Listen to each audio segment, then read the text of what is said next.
Exhaust fans you may or may not be needed depending on your particular builds, your usage of the Raspberry Pi, your configuration and setup, and a number of other issues including the heat dissipation from the metal enclosure.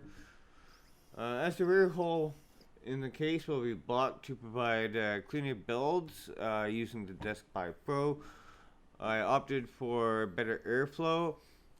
Sometimes on my personal usage, I run the Pi for extended periods of time. You can use Raspberry or alternate programs to put a load on your system. Set the length of time to run the test port to determine if exhaust fans are something you actually require for your own personal builds. Don't forget to sand off any sharp edges after grinding is complete.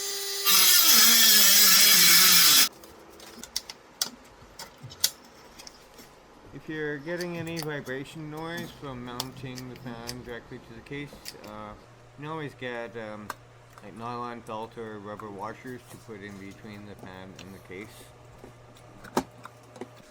In this step we're removing the intake fan and going with an exhaust only configuration as the fan interferes with installation of the DeskPi Pro.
In this step I'm installing a separate power source for my exhaust fans to reduce the load on the power supply.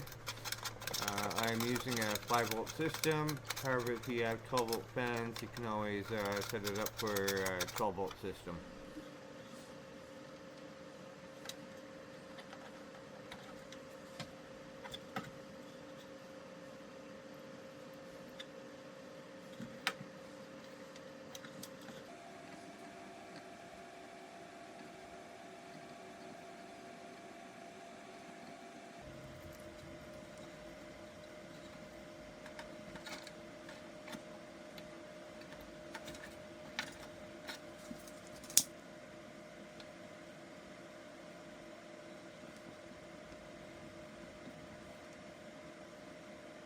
In this step I am installing an external to internal USB connector for a USB-C power source.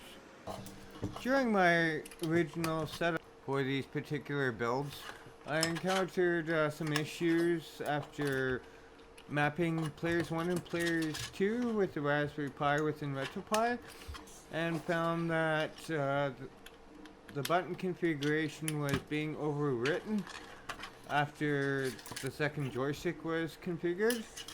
I was able to locate an obscure reference from 2017 which identified the issue.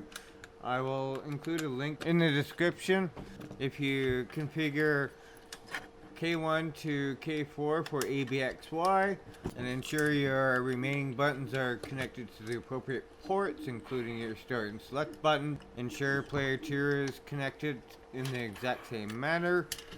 Make sure you only map player 1 when you're going through the RetroPie setup and configuration, as player 2 will take on the same profile as player 1 after you finish your mapping.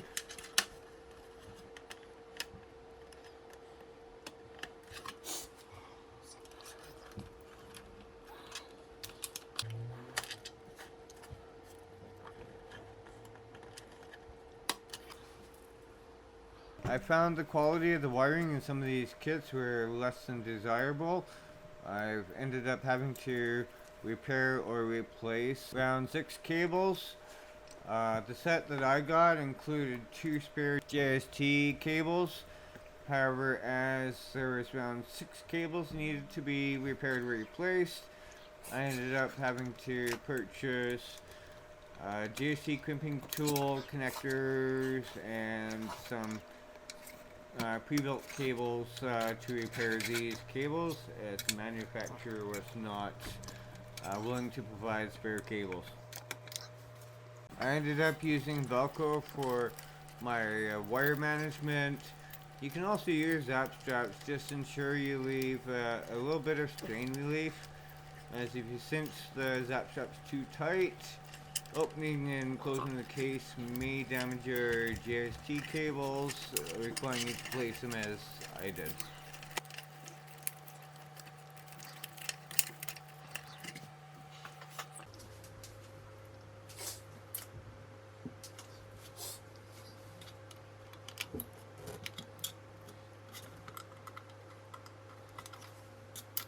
As you may notice, I am wiring player 2 in the reverse order of player 1. This is because as I have mounted the 2 encoders facing opposite directions inside the case.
When you're completed with your modifications and installation, you may want to consider a permanent mounting solution to keep the DeskPi Pro in place, such as a galvanized hanger rack would work quite well.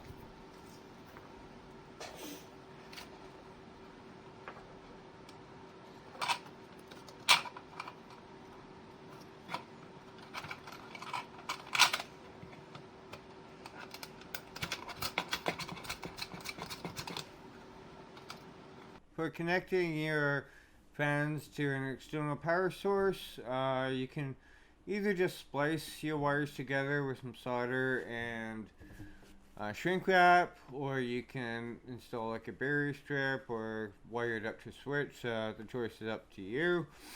If you have any questions on that, please leave a comment below.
So I wanted to give tribute to my best friend Chris, who was instrumental in a lot of the design ideas for this build, as well as troubleshooting, resolving some issues. His favorite game was Wonder Boy from the Sega Master System era, so I wanted to include this as part of his tribute. You will be missed, my friend, and I hope you're in a better place.